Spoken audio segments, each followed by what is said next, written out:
Are we live? Are we good?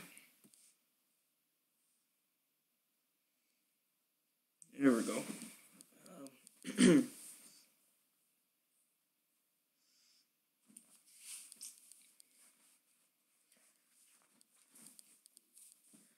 Hopefully we get some people on here.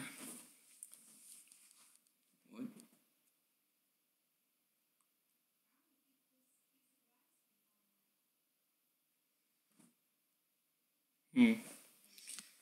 Seems we've been getting some glitches on here.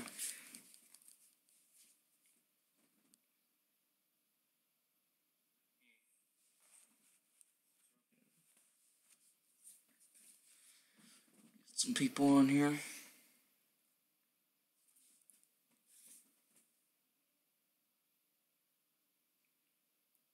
That's strange. That looks weird. Let's just look at it here. This is gonna. I don't know how to fix that problem. The video output low. Get some people on here.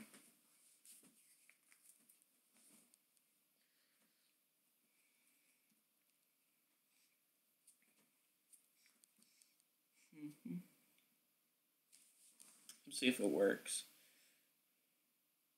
Just put a high down right there. Let's see. There we go. Alright, it does work through the chat.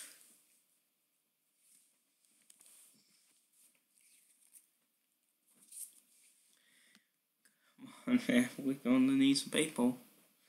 Oh, boy.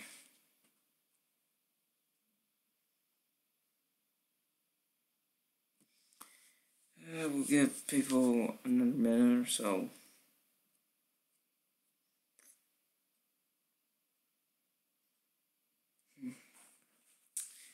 We'll be looking at.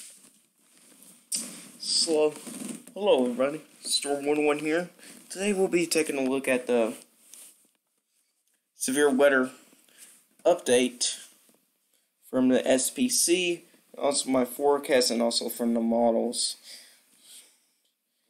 Now, since nobody's on for right now, I'm going to go ahead and get started with the SPC.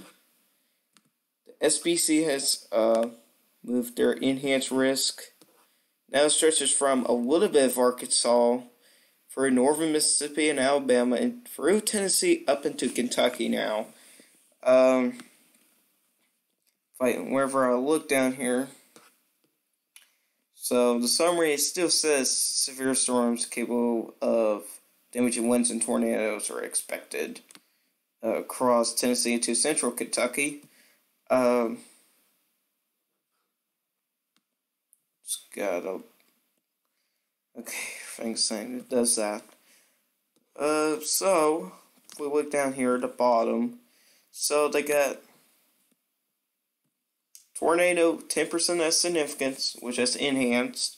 The winds also at 30%, which is also significant as well. In the hail, it's only at 5%, which is a little bit low. The hail threat is starting to go down for the most part. So, let's go ahead and take a look at the Euro here first. So we got around 7 o'clock, we got storms blowing up around Memphis, entering into Tennessee and northern Mississippi. We go to midnight. Tomorrow night, storms really explode from Mississippi all the way up to Indiana and Ohio. Seems like we're going to have waves and waves of storms there. And these storms start to move quick. If we go to 4 a.m., they start to really move. Now you get a general line of severe thunderstorms, which they are capable of producing significant damage and winds with these storms here. Wherever the cold front moves more quicker, but the tornado threat does go down along the front. It's just what it's head of the front. Then if we go into middle of the day on Tuesday, those storms move out to the east. Now, let's go ahead and look at the models here. So this is on the NAIA model. So from the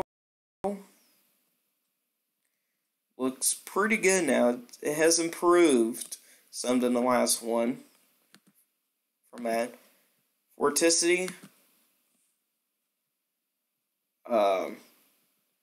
has also improved some. You can see some of that vorticity in front of that line. See, there's the line, so you may get multiple fronts here. So this is 9Z in Zulu time on Tuesday. We may get a couple rounds there. We're just going to have to see, and they're pretty scattered too, so that's also another concern there. Can we do forecast soundings? Yes, we can on that.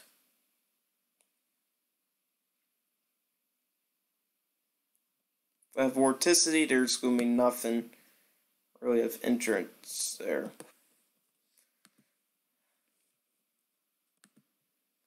So if we go ahead and go to the dew points, and dew points are okay. The best chance of dew points is down here for the most part. Cape,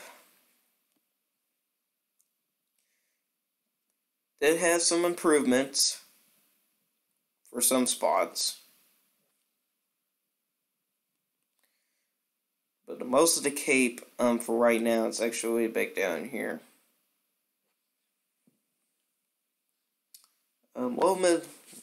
Low level laps, it's not good. Well, hold on. So this is during the night. Okay, so low mid lap rates are not that good. Now, EHI, however, has improved slightly, just slightly, but it'll be okay for severe weather. Helicity, however, this is from the NAIA model.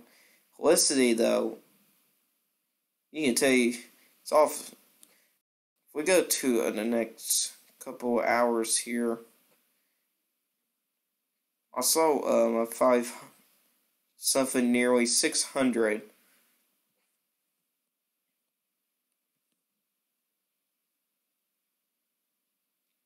It was down around this area somewhere. 460. Welcome to the stream. If anybody's joining, nothing because the cap is on apparently right there.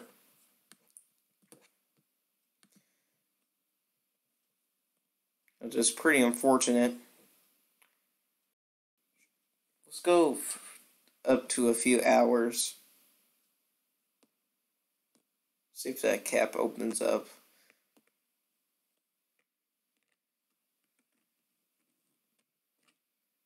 Okay, so whenever you get to more into the 9 hours, the cap starts to open. So that's kind of what it is.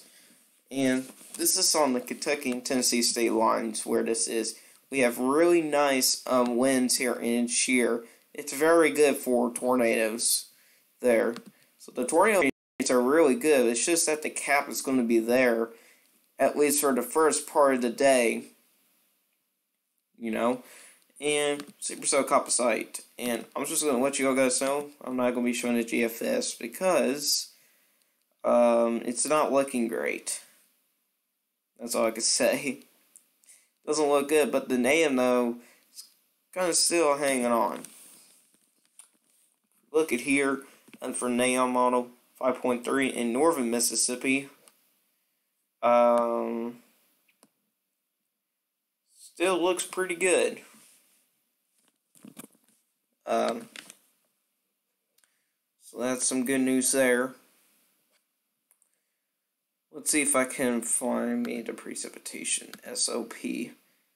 I think this is the correct one. Actually, it'll be more easier to go on to tropical tidbits for this one. let's see.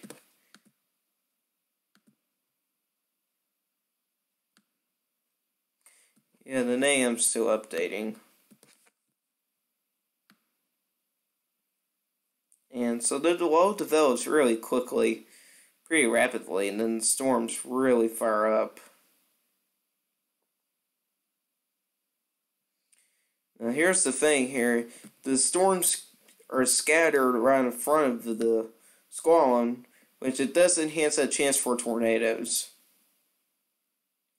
Then whenever the storms really go into a squall line, you get a big time threat for severe wind damage from the squall line. That's a really good squall line there, stretching from Louisiana all the way up into Kentucky and Ohio.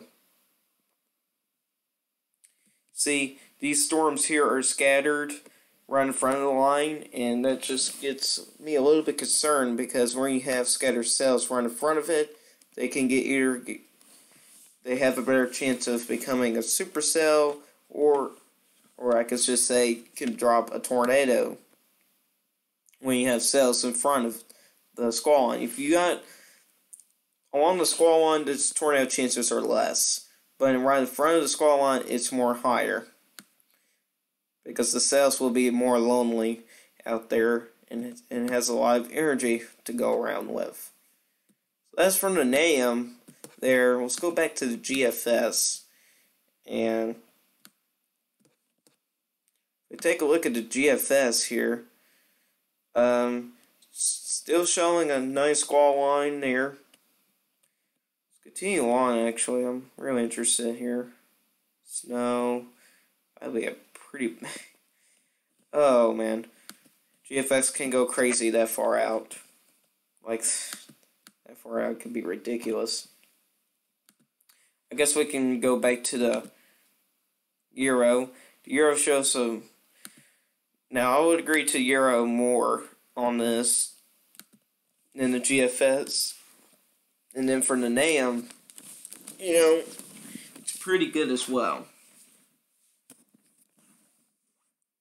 There's a lot of rain to deal with overnight.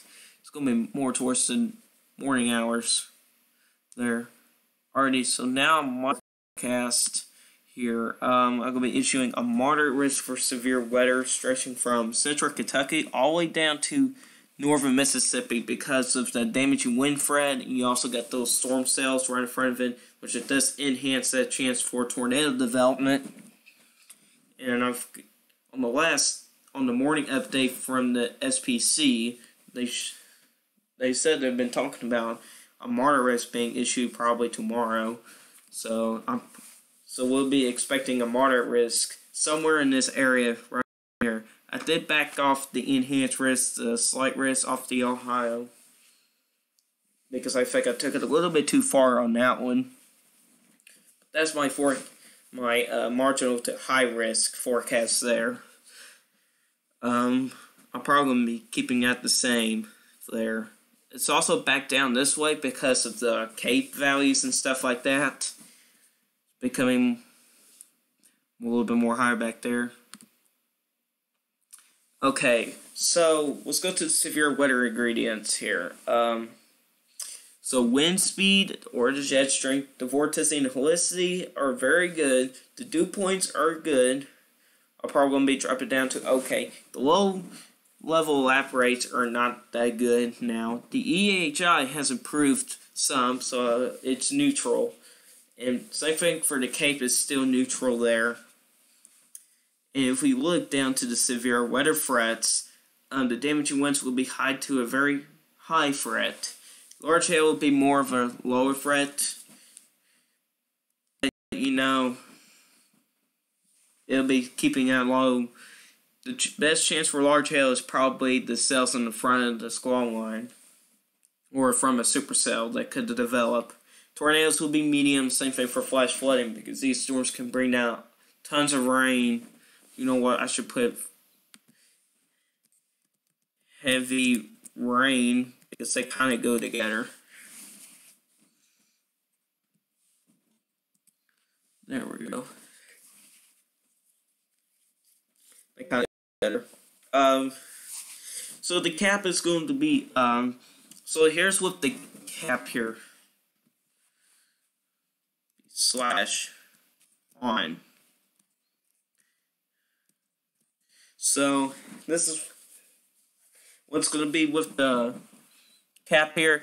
It's going to be, the cap is going to be on during the day, but the cap is going to be off during the overnight hours, which is going to be a big concern, because it's going to be dark. It's going to be more dangerous as well, and for some areas it's going to be in the middle of the night of a threat, and that's pretty bad.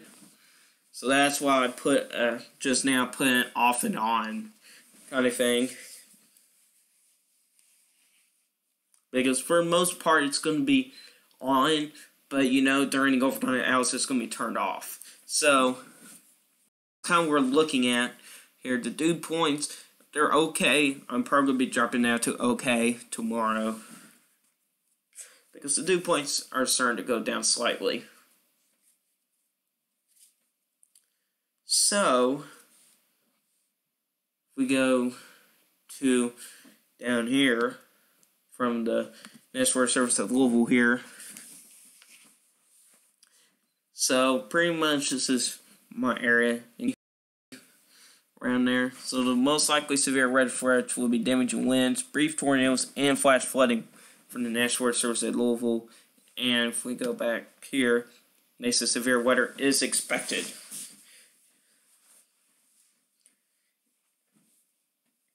So that'll be the end of this update. Also got Twitter. That's the name right up there. So hopefully y'all enjoyed this update. Be sure to hit the like and subscribe, and hit the bell notification. Also follow me on Twitter.